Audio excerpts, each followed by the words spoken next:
সংবাদ সবাইকে স্বাগত জানাচ্ছি। আমি ফিরোজ তোহা। শুরুতে সংবাদ শিরোনাম জানিয়ে দেব এই মুহূর্তে হাতে পাওয়া সর্বশেষ গুরুত্বপূর্ণ বাংলা আপডেট সংবাদ। শুরুতেই থাকছে বিচারের নামে নোবেল বিজয়ী অর্থনীতিবিদ অধ্যাপক ডক্টর মোহাম্মদ ইউনূসকে হয়রানি করা হচ্ছে বলে মন্তব্য করেছেন সুপ্রিম কোর্ট আইনজীবী সমিতির সভাপতি ব্যারিস্টার মাহবুবউদ্দিন খোকন।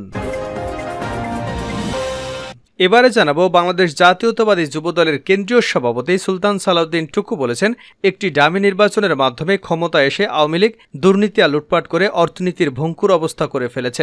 এমন অবস্থা দাঁড়িয়েছে যে আজকের জন্ম নেওয়া শিশুর ঘাড়েও 1 লাখ টাকার উপরে ঋণের বোঝা।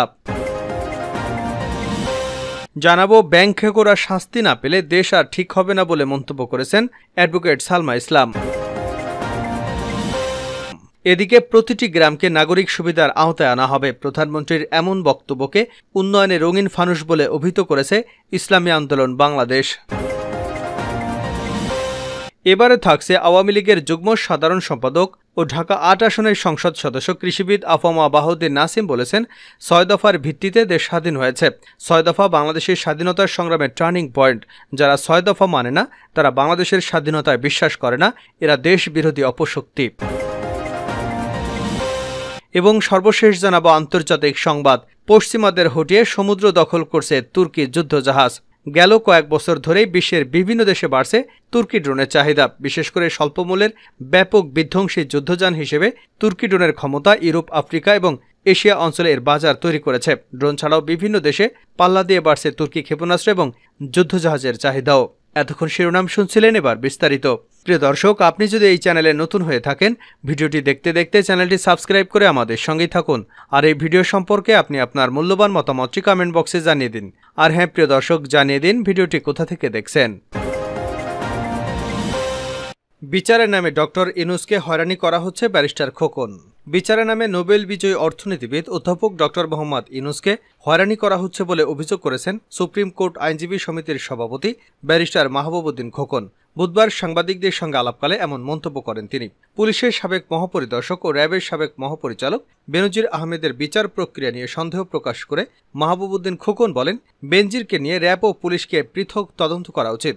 এদিকে ইউরোপিয়ান 2 প্রতিনিধি দলের সঙ্গে সাক্ষাৎ শেষে আইনমন্ত্রী আনিসুল হক বলেছেন, ডক্টর ইউনূস তার বিচার প্রক্রিয়া সম্পর্কে যা বলে বেড়াচ্ছেন সেটি অসত্য এবং দেশের মানুষের জন্য অপমানজনক। আনিসুল হক বলেন, ইউরোপীয় ইউনিয়নকে অবহিত করা হয়েছে ডক্টর ইউনূস শ্রম অধিকার লঙ্ঘন করেছেন। দেশের নাগরিকদের যেভাবে বিচার করা হয় তার বিচার প্রক্রিয়া ঠিক সেভাবেই হচ্ছে। তিনি বলেন, ডক্টর ইউনূসের বিরুদ্ধে দুর্নীতি দমন কমিশন একটি মামলা করেছে। সে মামলার ব্যাপারে আমি বলেছি, একটি মামলা আদালতে চলমান রয়েছে। আদালতে যে মামলাটি চলমান থাকে সে মামলার সম্পর্কে আইনমন্ত্রী কোনো কথা বলে না।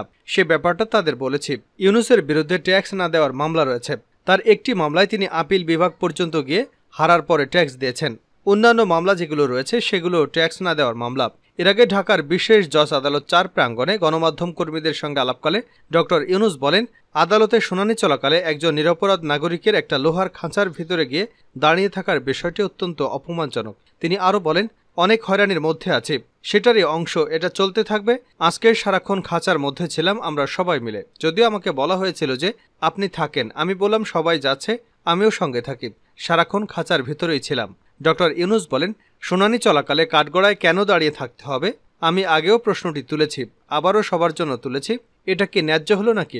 আমার বিষয় না, যে কারোর জন্য। আমি যতটুকু জানি, যতদিন আসামি অপরাধী প্রমাণিত না হচ্ছে ততদিন তিনি নির্দোষ নিরপরাধ। আজকের শিশুটির ঘাড়েও লাখ টাকা ঋণের বোঝা টুকু।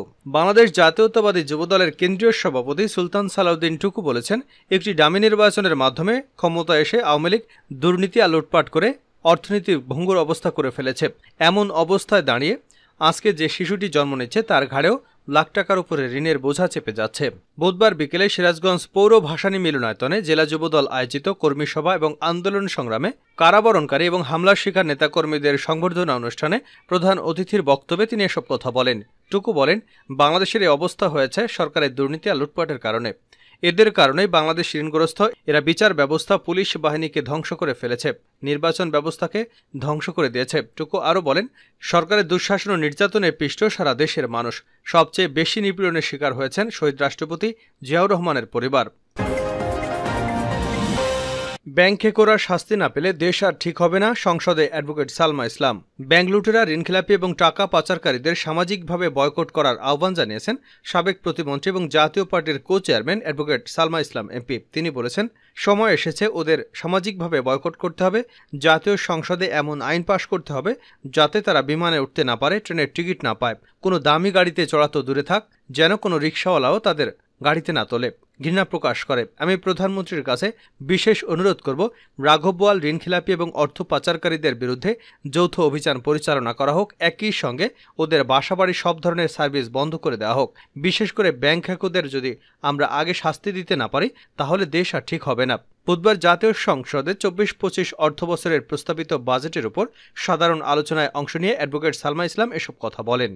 সালমা ইসলাম বলেন, দেশের রাজনৈতিক পরিস্থিতি, অর্থনৈতিক সংকট, সরকারের উন্নয়ন এবং অগ্রগতির চিত্র তুলে ধরার পাশাপাশি চলমান ভূরাজনৈতিক প্রেক্ষাপট নিয়েও কথা বলেন। এ সময় তিনি আরও বলেন, করোনাকালীন কঠিন সংকট আমাদের প্রধানমন্ত্রী সফলভাবে মোকাবেলা করতে পারলেও এখন তাকে বেশি হিমশিম খেতে হচ্ছে।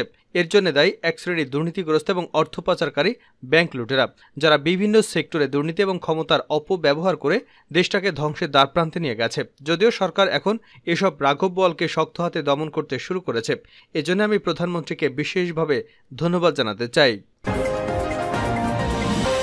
প্রধানমন্ত্রীর বক্তব্য, উন্নয়নের রঙিন ফানুস, ইসলামী আন্দোলন। প্রতিটি গ্রামকে নাগরিক সুবিধার আওতায় আনা হবে। প্রধানমন্ত্রীর এমন বক্তব্যকে উন্নয়নের রঙিন ফানুস বলে অভিহিত করেছে ইসলামী আন্দোলন বাংলাদেশ। দলটির মহাসচিব মওলানা ইউনুস আহমেদ বলেছেন, জনগণের মৌলিক ও নাগরিক অধিকার, ভোটাধিকার ফিরিয়ে দিন, তাহলেই কেবল দেশের রাজনৈতিক সংকট দূরীভূত হবে, সরকারি সম্পদ লুটপাট পাচার বন্ধ হবে, জনগণের সরকার প্রতিষ্ঠিত হবে। সদ্য ঘোষিত বাজেটকে বেনজির হিসেবে উল্লেখ করে কালো টাকা সাদা করার সুবিধা থাকার সুযোগ থাকবে, অবৈধ সম্পদ আহরণকে বৈধতা দেওয়া হয়েছে। বিকেলে রাজধানীর পুরানা পল্টনস্থ IBM মিলনায়তনে ইসলামী আন্দোলন বাংলাদেশের চলমান রাজনৈতিক পরিস্থিতি পর্যালোচনা সভায় সভাপতির বক্তব্যে তিনি এসব কথা বলেন। ইউনুস আহমেদ বলেন, ঘোষিত বাজেট জনগণের উপর নতুন করে দ্রব্যমূল্যের খড়গ বাড়ছে, নিয়ন্ত্রণহীন হয়ে পড়েছে দ্রব্যমূল্যের বাজার, এতে সাধারণ মানুষ চরম হিমশিম খাচ্ছে। তিনি বলেন, দুর্নীতির টাকা ফিরিয়ে এনে জনকল্যাণে ব্যয় করতে পারলে নিত্যপণ্যের দাম কমবে। কোরবানির চামড়া ন্যায্য মূল্য নির্ধারণ করে চামড়া শিল্পকে বাঁচাতে হবে এবং এতিম ও গরিব অসহায় মানুষের প্রতি ইনসাফ রক্ষার দাবি জানিয়েছেন তিনি। শেষ করছে আন্তর্জাতিক সংবাদ দিয়ে। পশ্চিমাদের হটিয়ে সমুদ্র দখল করেছে তুর্কি যুদ্ধজাহাজ। গেল কয়েক বছর ধরে বিশ্বের বিভিন্ন দেশে বাড়ছে তুর্কি ড্রোনের চাহিদা। বিশেষ করে স্বল্প মূল্যে ব্যাপক বিধ্বংসী যুদ্ধযান হিসেবে তুর্কি ড্রোনের সক্ষমতা অনেক বেশি। আর এজন্যই ইউরোপ, আফ্রিকা এবং মধ্য এশিয়া অঞ্চলে এর বাজার তৈরি হয়েছে। ড্রোন ছাড়াও বিভিন্ন দেশে পাল্লা দিয়ে বাড়ছে তুর্কি ক্ষেপণাস্ত্র এবং যুদ্ধযানের চাহিদাও। এর মধ্যে তুরস্কের তৈরি যুদ্ধজাহাজ ব্যবহার করছে পরমাণু শক্তিধর দেশ পাকিস্তান সহ বেশ কয়েকটি দেশ। সেই ধারাবাহিকতা এবার তুরস্ক থেকে 3টি যুদ্ধজাহাজ করার সিদ্ধান্ত নিয়েছে রয়্যাল মালয়েশিয়ান নৌবাহিনী। তুর্কির সংবাদ মাধ্যম ডেইলি সাবার এক প্রতিবেদনে বলা হয়, তুরস্ক থেকে নিজ নৌবাহিনীর জন্য 3টি করভেট সরবরাহের জন্য চুক্তি স্বাক্ষর করেছে মালয়েশিয়া।